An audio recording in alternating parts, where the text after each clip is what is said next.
1:05. BBC Radio London at the weekend. Gary Crowley's My London. Hello and welcome to My London with me, Gary Crowley.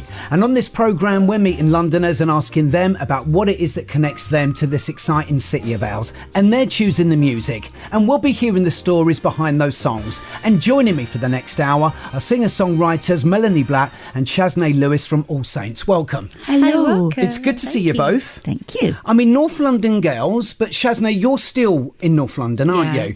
Yeah. And I'll be asking you a little bit later on what it is you love about the area that you live. But Mel, you live in Ibiza now, don't you? I do. So what do you miss about London when you're away? You know what? I don't have time to miss it because I'm here for work. Yeah. So, and you know, family and stuff like that. So I'm always here. So yeah, I don't really, I'm away enough just for it to be fine. Yeah. And still excited when you do sort of touch down at the airport and you still get that tingle. Yeah. You know what? I like just having everything at my fingertips here. Like it's so everything is just on your doorstep. Whereas obviously in Ibiza, you've got to like trek to get anything. Definitely. Well, I'm looking forward to hearing your musical choices that ignite memories of, this city. But let's talk about this year. I mean, any specific highlights for you? I mean, it's all going on, isn't it? I mean, you're just about to release your 5th album, In Testament. Yeah. Let's start with the hard question then, the $64,000 question. Where does this find All Saints 5 albums down the line? How would you describe this album? I think I think you can hear the years that we have under our belt now, whether it's musically or just emotionally. I think, you can hear it in the album. To me, it feels like an album we should be making at this time. I think we're braver with our choices, with our creativity. We're working with people that perhaps years ago we wouldn't have even thought of working with. Well, tell us about some of those people, because it really is a mixed bag as far as producers and co-writers and all that sort of thing, isn't it? Yeah. Well, first of all, I would say mainly the one that springs to mind would be George Moore, who is our MD, is the MD of our band, and he was, Shaz chose to write with him, I'm speaking for you, but Shaz chose to write with him purely on the relationship that we developed on tour and playing live music together. And that we've never done that before, no. Whereas it's always been like, okay, someone might have worked with that person, so then therefore you think of it like that. And so that to me just felt really organic and natural, and that's all I ever want from making music. I don't like it to be too planned. So Shaz, what's George got out of the songs and also the sound as far as you're concerned then? I don't know. I think, he's actually, it's like Mel said, he was one producer that was really good he was good for me as a go-to in terms of, because I don't actually play instruments. Sometimes if I've written a song in my head, sometimes you can work with a producer and try to kind of sing your idea, and all you can really do is hope for the best, that they'll produce the kind of music that goes with what you're creating what mentally. You envisage. Yeah, what you envisage. And that's actually really hard to do. But I think in terms of George being one of the people on the album, because he's worked with us on the road, I think he managed to kind of get a good sense of us and myself and what we're about.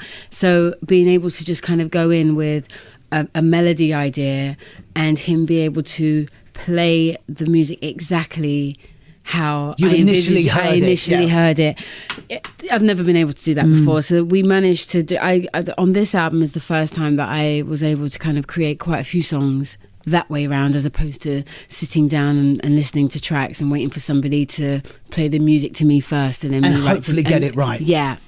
Well, that album is Testament, and that album from All Saints is out now. Time for record number 1, and Mel, it's your choice first, and we're going to hear Ollie and Jerry and the theme tune to what was the movie called? Breakdance. Breakdance. Now you would know that. Breaking, There's No Stopping Us. What's your London memory with this? So I remember so my parents used to own a screen printing company, and they did for probably the first 10 years of my life. And I remember, so I had quite like au pairs and stuff, because they'd always work late. But my treat of the week, or every couple of weeks, we'd go to Macro.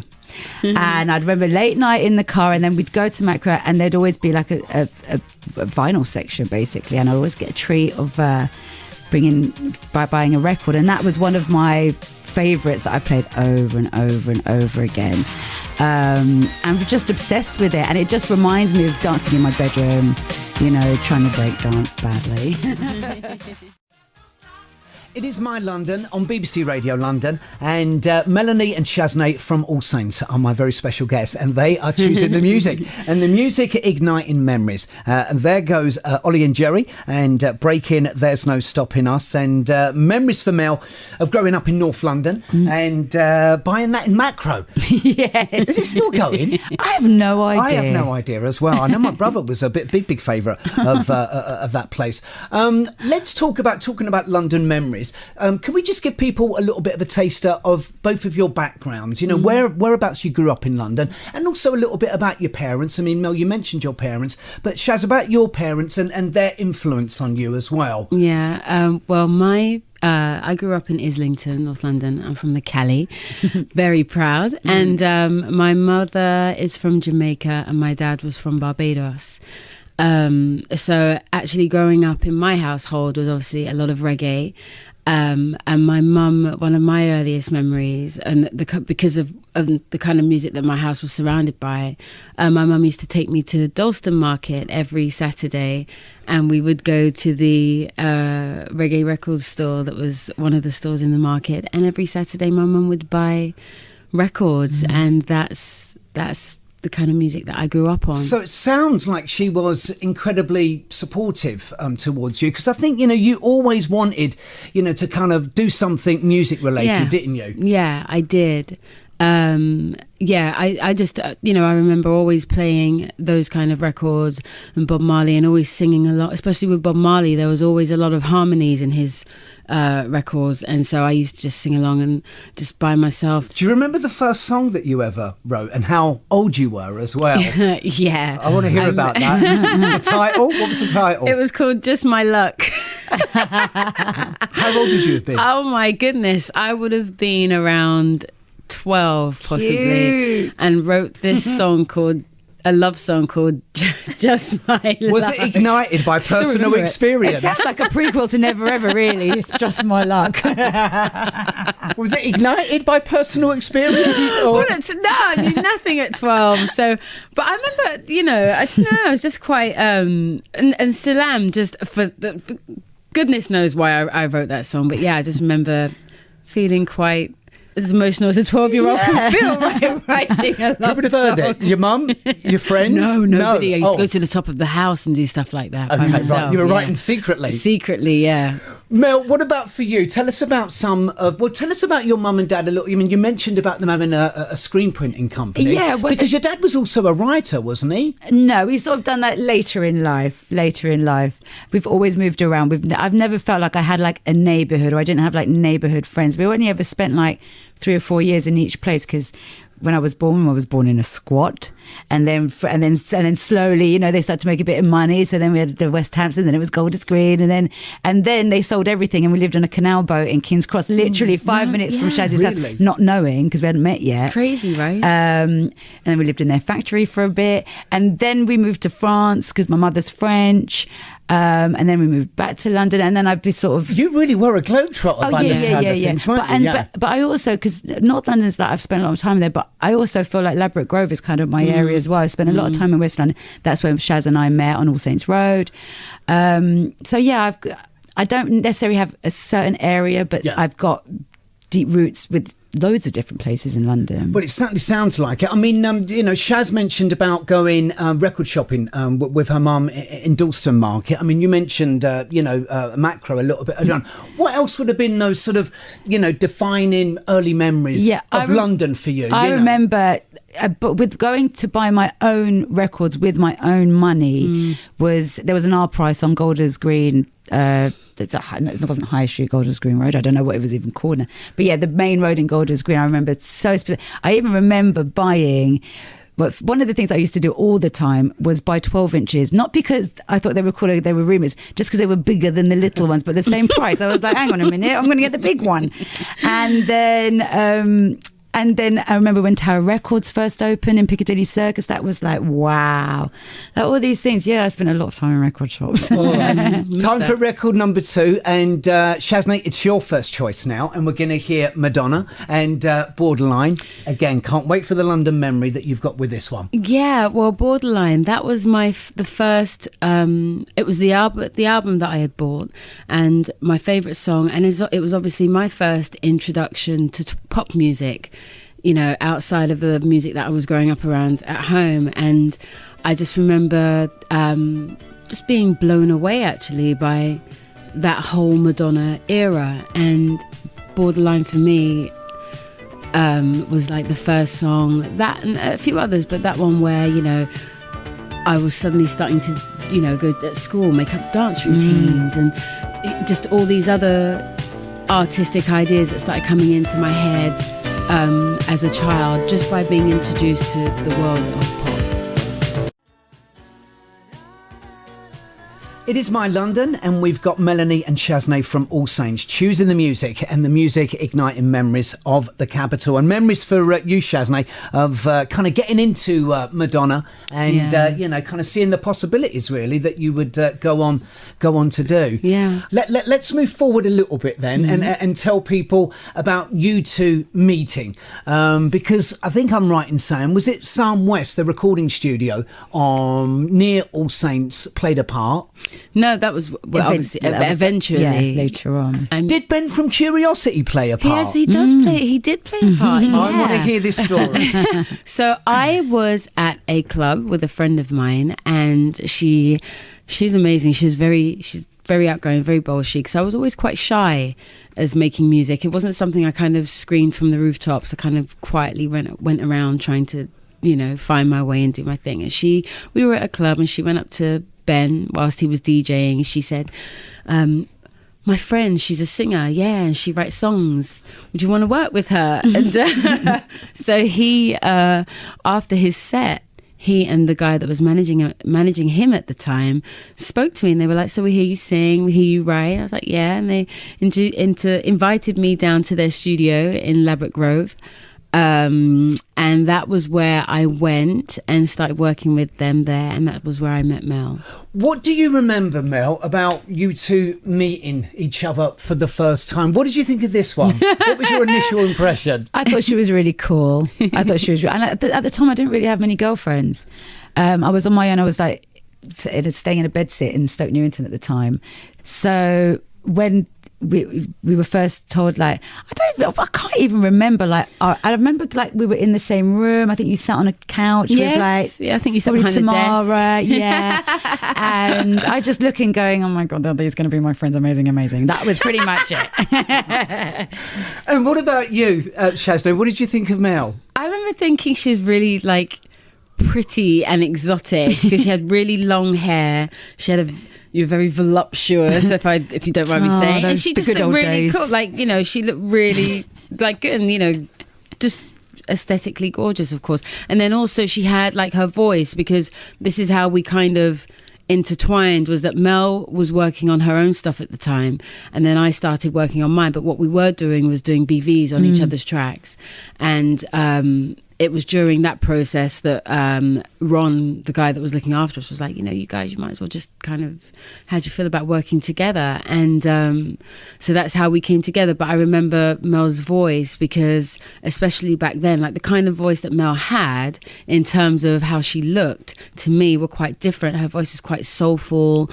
You know, she was into Donny and Omar. Love and Makes people the like that World Go Round is a fantastic track. Yeah. So vocally, that's where Mel was at, and I was actually quite intrigued by that, because it just didn't fit how she looked. So I just my thought nose. it was great. Your nose. So there was a version of All Saints called All Saints 1975? 1975, please. Sorry, I sit here corrected. And what, that was with Simone? Yeah. And what, a couple of singles? Yeah. And then what happened, you know, after that? So that didn't work out, did it? The wilderness years. Well, we The early days. The Hamburg years. We kept going as a duo for a while, but Shaz was just like, I can't be in a band with just trust you. Seriously. You're doing my head in. No. But it was the right decision. And then, but we kept trying. We never gave up on All Saints, did we? Really? Never, no. And then by divine intervention, my dad bumped into Nick, and I hadn't seen him for 8 years, and we'd never even fallen out. We just lost contact because there wasn't social media in those days. It's like you had to write a letter or know someone's phone number, or you're not going to speak to them again. And then Shaz met her and instantly loved her and was like, go on, bung her in the band. Well, we'll pick up the story very shortly. Time for another record, and Mel, time for one of your choices. Kid Creole and the Coconuts. I'm a Wonderful Thing. What's your London memory with this one? Okay, so again, I was very fortunate to have parents that would on a whim take me to a concert, and we'd literally be listening to stuff on the radio and on Capital or whatever, and they go, tonight playing da-da-da, and I'm like, I'd love to go see them. They're like, come on then, and we'd go.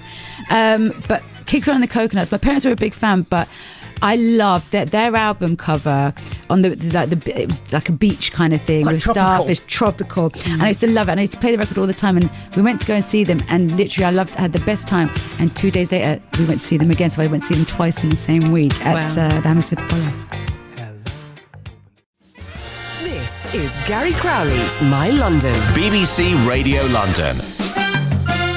And my guest on this edition of the programme are Melanie Blatt and Shaznay Lewis from All Saints, who have just released their new album, which is entitled Testament. I mean, I know that you played at Brixton Academy a little while ago. If my memory serves me correctly, that was the night that England played Croatia, wasn't it? What memories of that evening? Good and bad. Very stressful. My God, stressful, yeah. I mean, the days leading up to that, we were just like that. Oh my God. I mean, I remember our manager saying, he was just like that.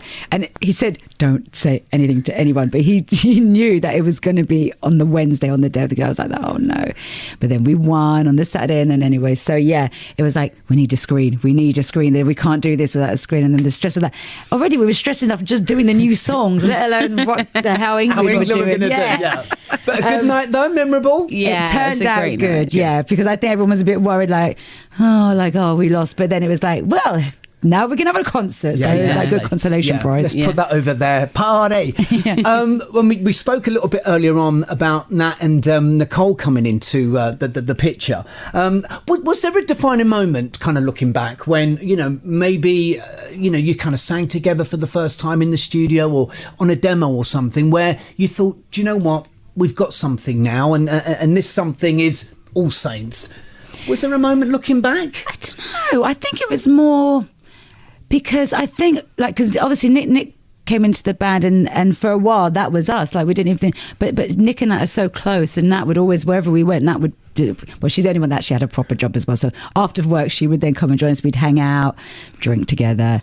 And I think when we first signed, because it was Nick that had given the demo tape to someone that she knew at a club that her and her sister used to go to, and then that's kind of, it just all sort of happened in one go. There was no sitting down going, right, now we're all in a band together. It kind of just all just happened as we signed our deal with London. Tell me about signing that deal as well, because, you'd been working on this for a couple of years. I mean, we were talking earlier on, Shaz, about, being in music, being a childhood sort of dream for you. I mean, getting signed to London Records, this is the mid-90s, one of the coolest labels going. What did it mean to you? How did you celebrate as well? Do you remember how you celebrated signing with them? I remember I had to go home because I was ill.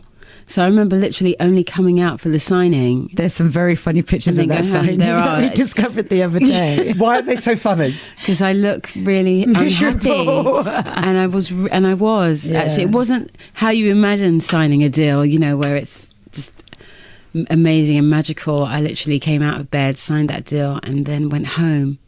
Whilst everybody else was obviously really excited, but I was euphoric. Just really poorly. Yeah. Let's talk about London and your relationship with them as well. For young girls, I mean, did they listen to you as far as your ideas, for the sound of the band and also the look of the band as well? Absolutely. I think that's one of the proudest things that I have about All Saints. We came there with the majority of the songs that are on our first album already done. We'd been doing them for years before. So the fact that we were signed on the strength of those songs, and whether it was the way we looked, the way we spoke, I mean, London at the time as well, they had a bunch of nutters working for them. Lovely nutters that they were, but they were just. I feel like we were blessed and lucky to have signed to them. Yeah, it was the right home for us, for sure. And also introducing us to people that we wouldn't have necessarily worked with back then as well. Like who? Well, like Nelly Hooper, Cameron McVeigh, eventually William Orbit, Pete Tong was our A&R.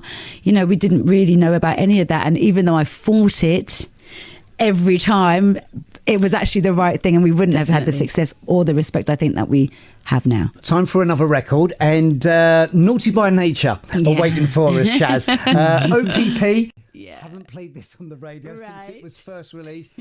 I cannot wait personally for your London memory. Where does this take you back to, Shaz? So this takes me back to being a teenager, and obviously I during that period gotten into a lot of hip hop.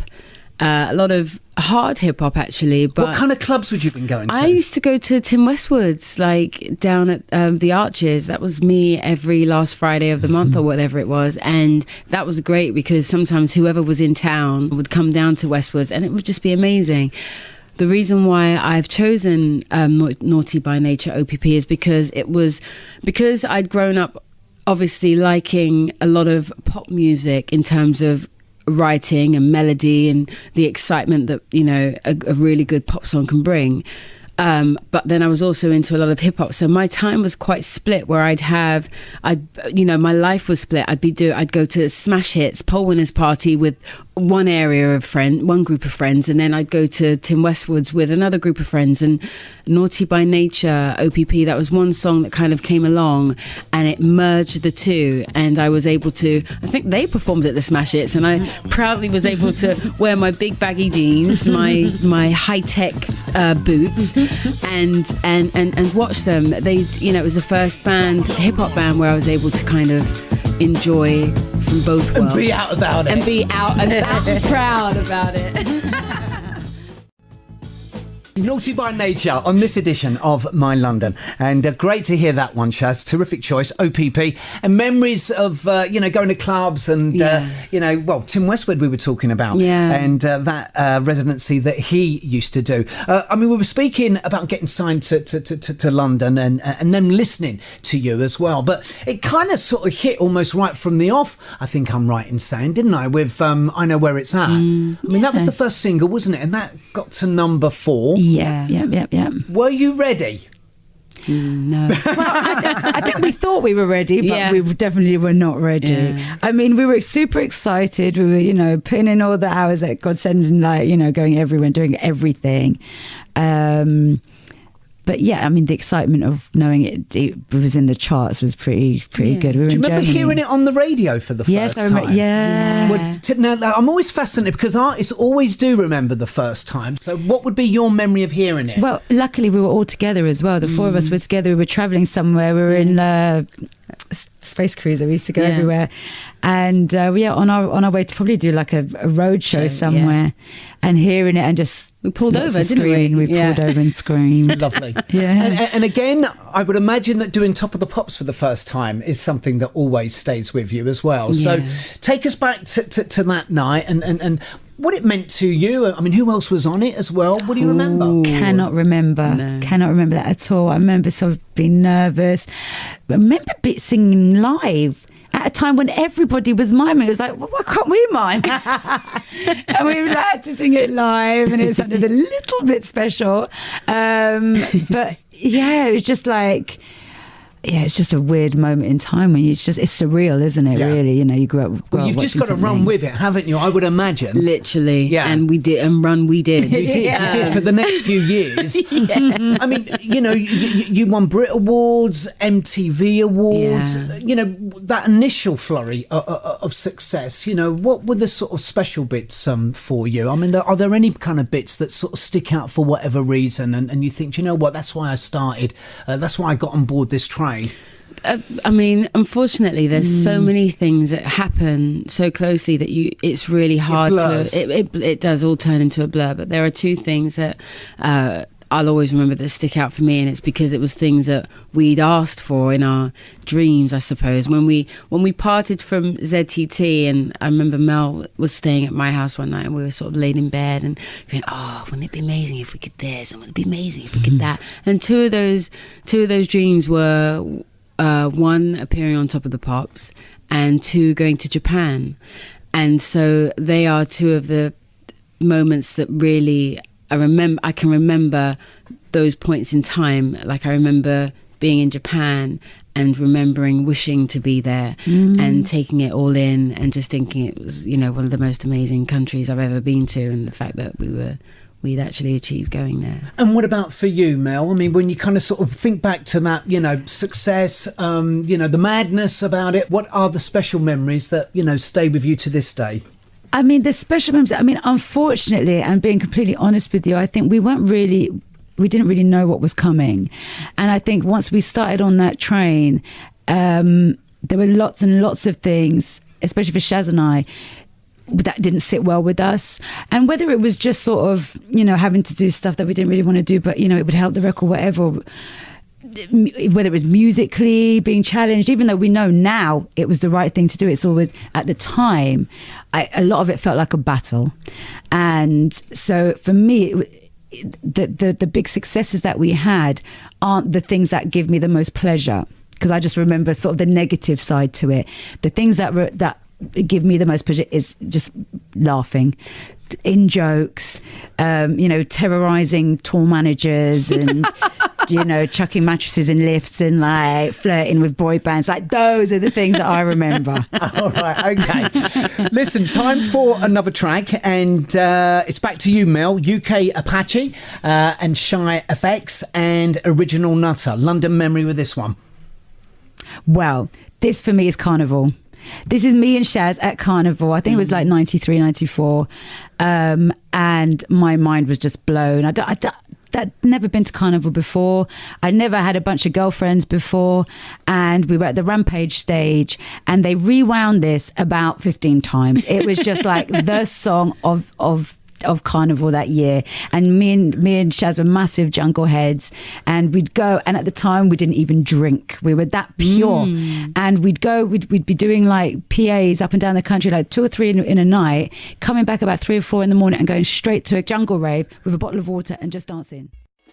UK Apache and Shy FX on this edition of My London. And I hope you're enjoying this. Melanie and Shaznay from All Saints, choosing the music, and the music igniting memories of the capital. I was saying, whilst we were listening to that, had you written a song inspired about London? And you said that you hadn't. No, I haven't. Something to think about. Yes, People definitely. love a London Definitely. song. I mean, let's talk about London then. And we established at the beginning of the programme that, Mel, you're mostly in Ibiza now, but you're here a lot. So, tell us about some of your kind of, favourite places as far as, the capital is concerned. I mean, is there anything that, you've got to do when you get off the plane and kind of touch down? Someone to see, a place to go or something? Well, Nick lives right next door to the Heath, and she drags me around, but it is beautiful walking around the Heath in the morning, and that's very specific to London, I think. It is beautiful up there it as really well, isn't is. it? Yeah, you me and my feel other like half you're in went there London. for the first time, for quite a while, and it was a gorgeous Sunday morning as well. What about for you, Shaznay? I mean, so home. Tell us where you live in London and what you love about the area that you live. So I am now I'm up further north, just outside of London, and it's obviously really green up there, which is great, and the kids go to school out there. So I suppose out there does feel like living in a bubble, so to speak. I also enjoy coming back into London. I probably appreciate London a lot more now for all the things that it has here, which I don't have out there, which is just a case of everything being on your doorstep. And just, having everything in London, really. You realise just what an amazing city it is. So I enjoy bringing the kids into London. Well, I was going to say, you've both got kids now. And I mean, have you kind of found that thing of almost, kind of revisiting places that you would have done as a kid yourself? Yeah, I enjoy taking the kids to a lot of places, obviously, that I grew up, you know, around and going to. So I get a big kick myself out of driving down the Cali and seeing the big Cali sign that says "Welcome to the Cali." I love seeing that, and but I also enjoy taking the kids back to All Saints Road and Portobello and all that area and showing them around, showing them where I first started recording, where I met Mel and Psalm Studios, and also doing things that actually you only really do with kids, like going to a lot more parks, museums. I joined the Tate, and I love taking them there. What are your favourite parks? Your favourite open spaces in London? Do you know what my personal favourite park is? Probably Kensington Gardens. I used to live just off the back of there, so I enjoy going back to that park, and because it feels really familiar, like I don't have to think about where I'm walking or what I'm doing. I know that park. And what about for you, Mel? I mean, as far as, you know, kind of personal favourite places, I mean, you know, I don't know, it could be a restaurant, it could be a coffee bar. It's actually talking about London so much today, it's just actually making me, one, feel really old, but two, like, I actually realise how much I really love old London and the London that used to be, where, like... What do you miss then? Well, just like... Even Ladbroke Grove, Westbourne Grove, all around that area now, that just that there's no real independent shops there anymore. You know, it's the same high street you get everywhere almost in the world now. And because I want to say Portobello, but actually I don't hang out in Portobello anymore because there's nothing really there for me now. Like even that one of my favourite Italian restaurants of all time, the Ripe Tomato, which was on All Saints Road. Is that not there anymore? It's just closed down. They couldn't afford the rent anymore. So it's like, you know. And that's so common nowadays as well. Yeah, it's quite depressing. Yeah, definitely. You know, talking of, you know, something more positive, you know, as we mentioned at the top of the hour, we said that All Saints have just released this new album. I mean, you know, you're clearly very, very proud of it as well. I mean, you know, are things a lot more calmer now? I mean, you're enjoying it more. Yeah, I'd say so. I think one of the main factors would just be that it's a case of us being able to grasp it all, and it doesn't. It's the right amount. It's a really good pace. It doesn't feel like it's running away with us, and with that, you're then able to kind of take everything in, and enjoy it more. Enjoy it more for sure. I mean, the success. If you start sort of weighing up the successes, obviously, it's a lot more successful then. But I feel personally that it's a lot more successful now in terms of how we feel. Listen, you two, it's been an absolute pleasure. Good luck with that album. One more track, and Shaz, this is your choice. We're going to hear one of the great London bands. What an influence this band were. Soul to Soul, we're going to hear Back to Life. You've got a London memory for this. I do. They were probably the band that, for me, I suppose, just kind of gave me a window into the possibilities of being able to make music, especially because one of the members I actually grew up with as a child, and he lived 3 doors away from me, Dada Harvey. He, you know, our families grew up together, so on my estate, to see somebody make it, and it was such a huge thing, a huge movement, and also a movement in terms of the same thing, merging styles and being so London. It was such a British movement, and it travelled. It you know, it went across sea. They went everywhere. They were huge, and just everything, the way they looked and everything they clearly stood for. It became a massive movement, and it was a massive thing. And always, like I say, because it was one of the members was from my neighbourhood, it was just amazing to watch that grow.